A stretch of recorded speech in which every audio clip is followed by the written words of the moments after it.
Apocalipse, capítulo 16. Bem-aventurado aquele que vigia e guarda suas vestes, para que não ande nu e não se veja sua vergonha. Versículo 15.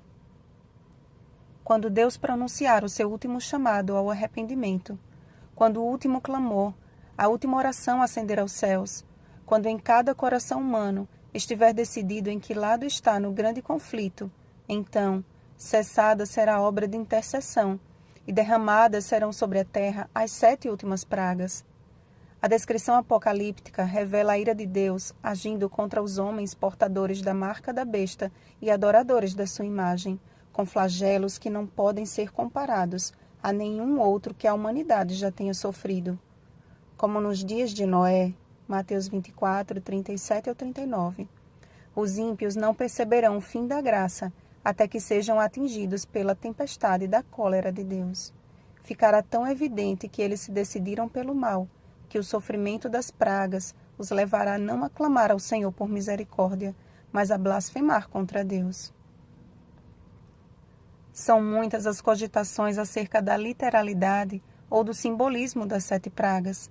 O que precisamos levar em consideração, mediante o que já estudamos até então, é que este livro é uma junção do literal com o simbólico, e que, independente de serem literais ou simbólicas, essas pragas evidenciam que verdadeiros e justos são os juízos de Deus, e que a sua ira precisa ser levada em conta, tanto quanto tem sido ovacionado o seu amor. Romantizar o amor de Deus e ignorar a sua ira tornou-se um dos piores enganos dos últimos dias. Que Deus é amor, 1 João 4,8, isto é fato. Mas conta-se nos dedos os corajosos que pregam que horrível é cair nas mãos do Deus vivo, Hebreus 10:31, ou que Deus é fogo consumidor, Hebreus 12:29.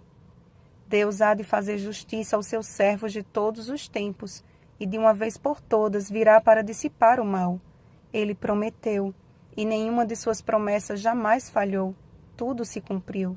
Josué 21:45. Semelhante ao que aconteceu no Egito, ocorrerá nos dias que antecedem o segundo advento de Cristo. Êxodo 7 ao 12.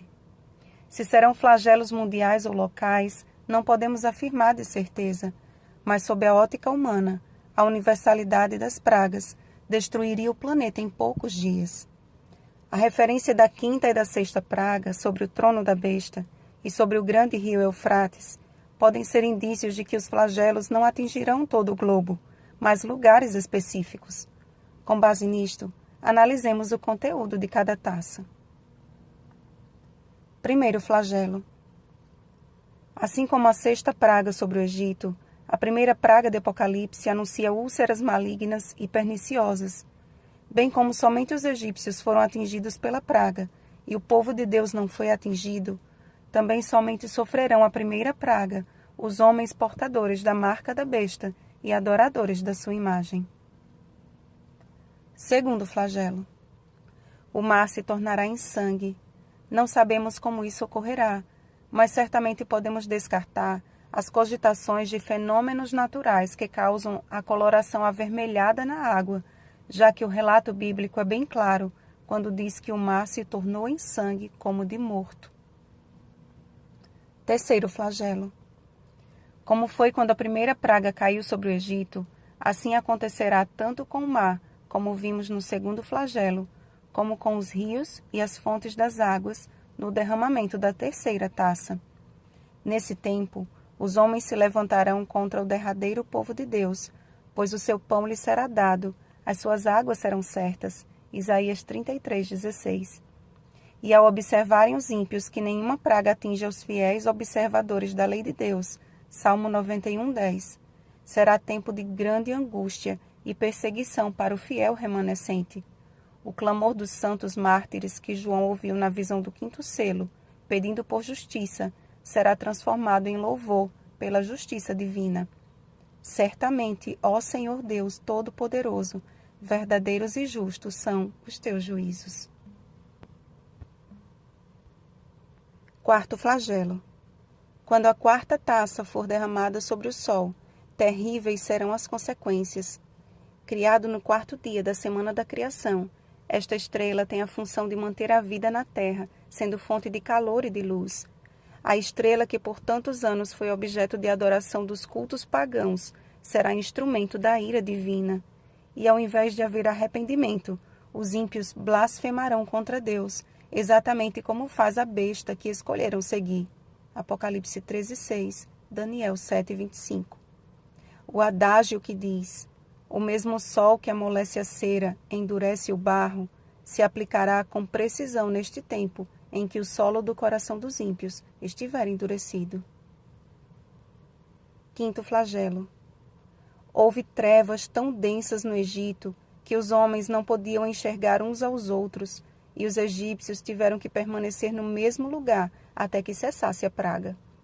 Mas todos os filhos de Israel tinham luz nas suas habitações. Êxodo 10, 22-23. Quando o quinto flagelo for derramado sobre o trono da besta, quando ficar evidenciado que o território da mentira está mergulhado em trevas e todos os que seguiram a besta perceberem a sua impotência diante do caos, sentirão uma dor que palavra alguma pode descrever. Sexto flagelo.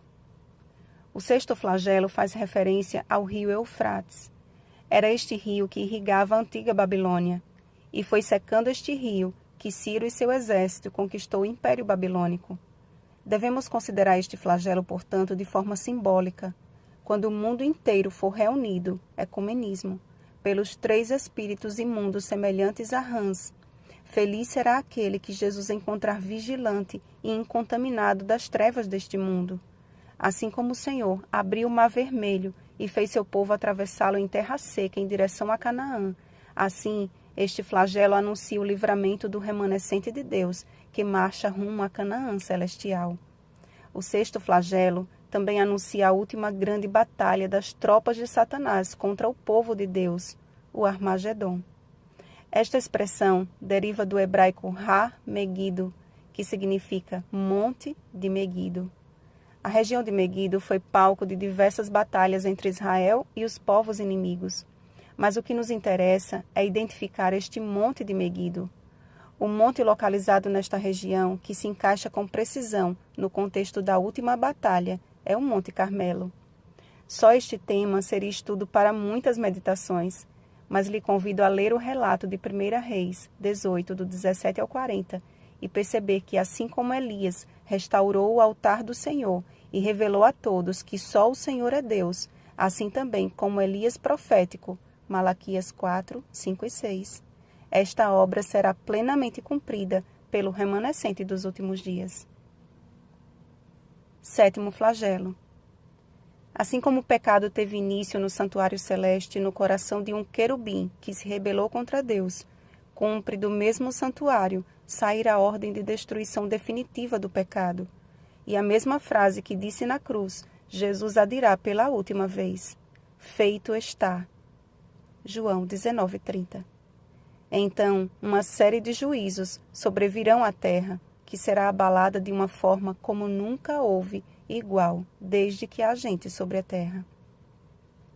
Não sabemos o dia nem a hora em que o nosso Salvador virá, mas uma coisa é certa: ele vem, ele prometeu e ele não mente. Eis que ele vem como vem o ladrão. Estais vós prontos? Bom dia, Elias dos últimos dias. Rosana Garcia Barros.